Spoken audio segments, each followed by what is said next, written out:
Hello and welcome to A Motivated Mind. I am Jen Cole and I am so glad that you've decided to stop by. If you want relatable, candid answers to real life questions, if you want to talk about topics that are going on in your everyday life, whether you're dealing with addiction or depression, anxiety, or you're recovering from a trauma in your life and you want to learn how to get a better handle on it, then go ahead and hit subscribe now so that you don't miss what's going on. Also hit the bell so that you get notified every single time that I post a video, and that's usually a few times a week. So if you watch the video that I just put out called 6 Red Flags to Relapse, then you know that there are certain warning signs that are coming up that are going on in your life or your loved one's life that are going to mean a relapse. Not just one of those things. You can lose your gratitude, you can have a bad day, you can kind of put your recovery to the side, once in a while. Not everybody's always going to have that sense of urgency every single day, but when you start exhibiting all those signs and you bypass, it's like running a stop sign. You can run a stop sign and you might not have an accident, you might be able to get through one, maybe two, but when you just start barreling through life with no regard to anything, no consequences, things like that, when you start missing the feeling of getting high or drunk, when you start thinking about the people that you used to use with, you start going around them and just to show that you've put on some weight or, what have you, when you start disregarding your boundaries that you know that you need to set, that's going to be trouble for you. So this video is about what do you do if you found yourself that you've already relapsed. Say that you've ignored all the warning signs, you thought you had it under control, you thought that you didn't need all the people that you reached out to when you first got clean or sober, whatever terminology it is that you're using, and you ignored all those warning signs, and now you found yourself where you've picked back up and you are scared to death. You're disappointed, you don't know what's going on, say you haven't had the consequences yet. Usually that's what happens at first. The first time we relapse, the first day that we pick back up, there's usually no immediate consequences. We usually don't get arrested the first time. There are some cases where you do. The very first time you go back out, bam. But in my cases, it's never been an immediate consequence the first day, so then it tricks my mind into thinking like, see, maybe I can control this.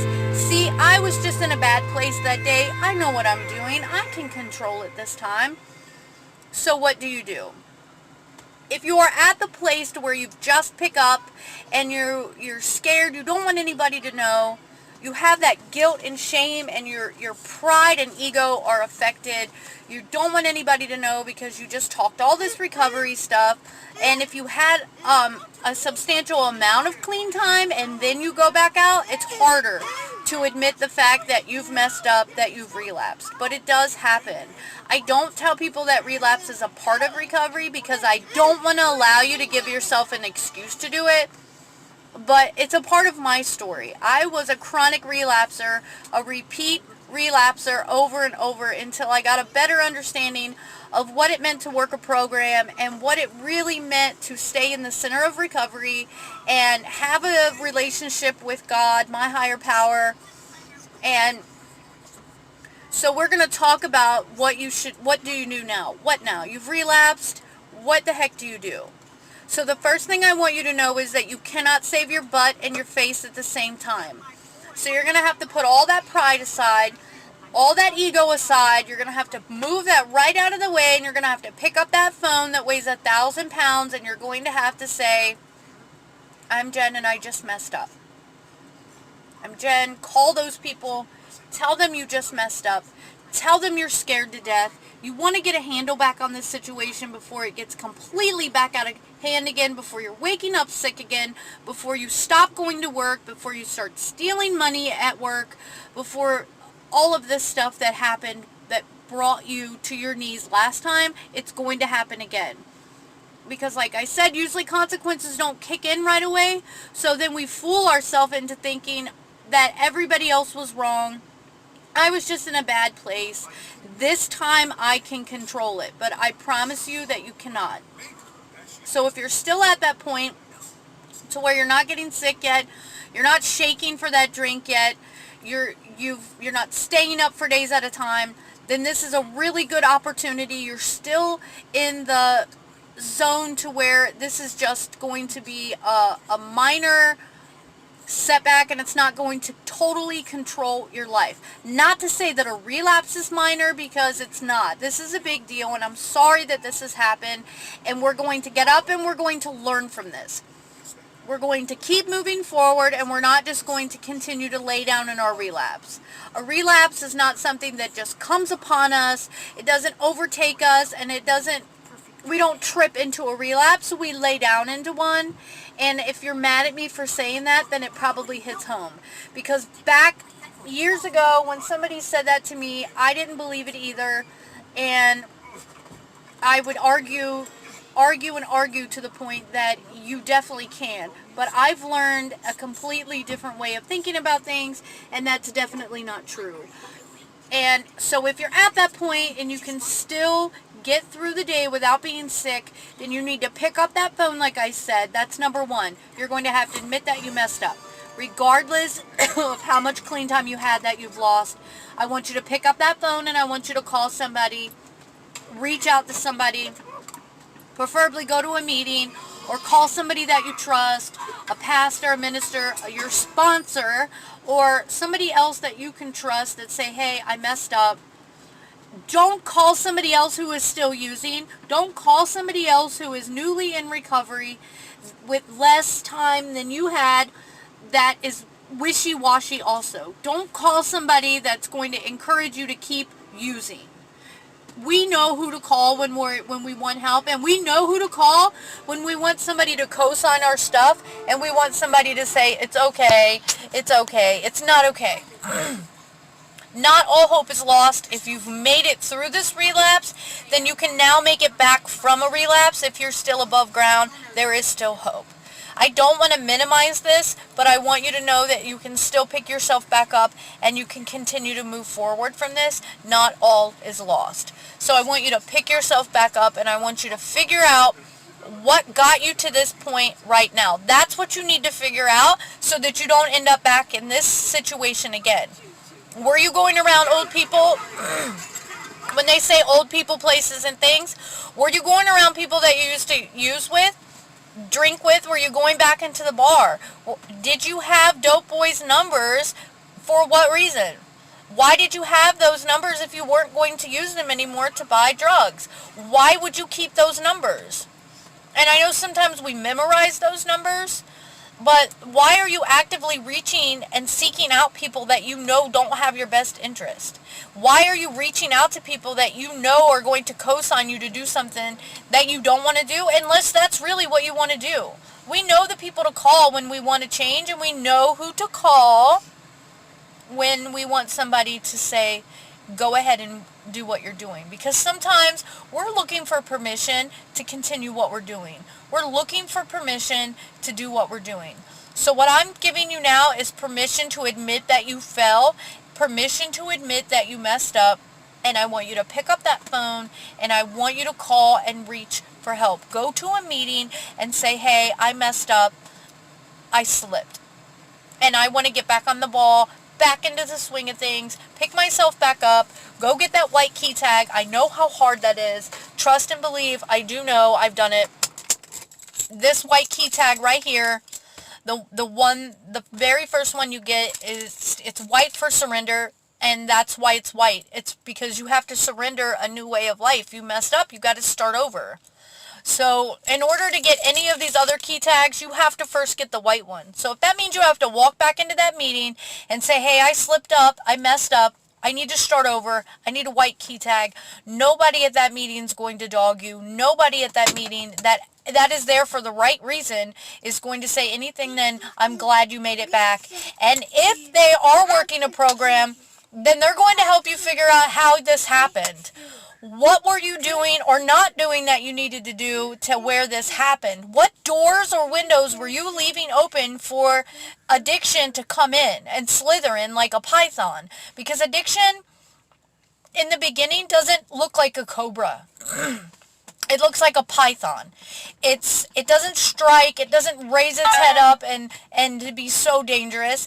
It slithers in through a window, a crack in the wall, a little bitty gap under the door. It slips in and then it wraps itself around us. It comforts us, and when we try to exhale, because that's finally the relief that we think we have in drugs and alcohol, when we breathe out and when we go to take that breath, because we think that we found the relief and the numbness of pain and the release that we've been looking for forever to not feel these feelings, then that's when it tightens its grip and we're not able to take another breath. So that's how it happens. And you need to figure out what door did you leave open to let addiction slither back in? What happened? Were you not reaching out to people every day? Were you not doing a daily inventory? Did you lose your desperation and urgency to be clean every day? Did you lose your gratitude about the things that you have going on in your life? Did you stop remembering that you would not have those things if you were not clean today or sober? Did you become complacent in your recovery or in your life? Did you start complaining about things that a few months ago you wish you had? Were you comparing yourself to somebody else? Oh, well, they have more time than I do, but I'm further along than them in a prideful way. Excuse me. Or were you comparing yourself to somebody else that you have further along than somebody else, and yet you don't have that car and you don't have your kids back yet, and you don't have that job that you want? Because sometimes the things that we think we want back, we're not really ready to get those things back. When I first lost my older boys when I went to jail, when I got them back, I was not mentally prepared to get them back. So when I got them back, I was so overwhelmed because I was just now learning how to live life without drugs and alcohol, that being a mom without drugs and alcohol was so overwhelming that it caused me to relapse and go back out because I did not have the coping skills that I needed. Things happen in time for a reason. There's timing to the blessings that we get and the benefits that we get to stay in recovery. But if we rush through those things and we get all those things right away, then one, where is our gratitude and appreciation for the hard work that we had to put in to get those things? And are we really mentally ready and prepared to have those things? If I got $1 million right now, I'd figure out what to do with it. But, I mean, really, what would I do with it? Because I'm not really mentally prepared to have those things that I'm working toward. If you are already at the stage to where you've been using again for a while, I can probably tell you that people know. You don't think they do, but I promise you that most people know before we do, that because we are exhibiting the signs of being in active addiction. We are lying, we're manipulating, we're isolating, we're not staying around the people in recovery. We're going to meetings, but we're acting different. People are asking you what's wrong because they already believe or know that there's something wrong. People are not just going to ask you what's going on, are you okay, if they believe that everything's hunky-dory and okay. So pick up that phone, no matter where you are in this, pick up that phone, call that treatment center, whatever state you live in, Google it, call, whatever you need to do, get your butt back to that treatment center.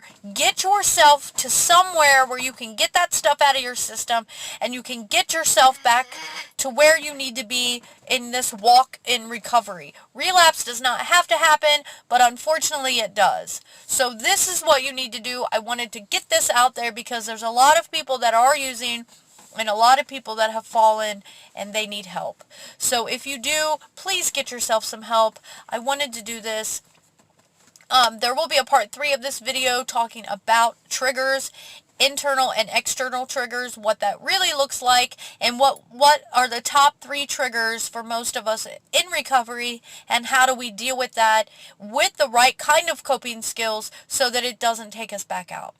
I'm Jen Cole. I approve this message. Please don't forget to subscribe. Go ahead and do it now so you don't forget. Hit the bell so you get notifications about all these videos. And if you believe that somebody would benefit from this, please, please share with them. I care about each and every one of you. And until next time, bye-bye.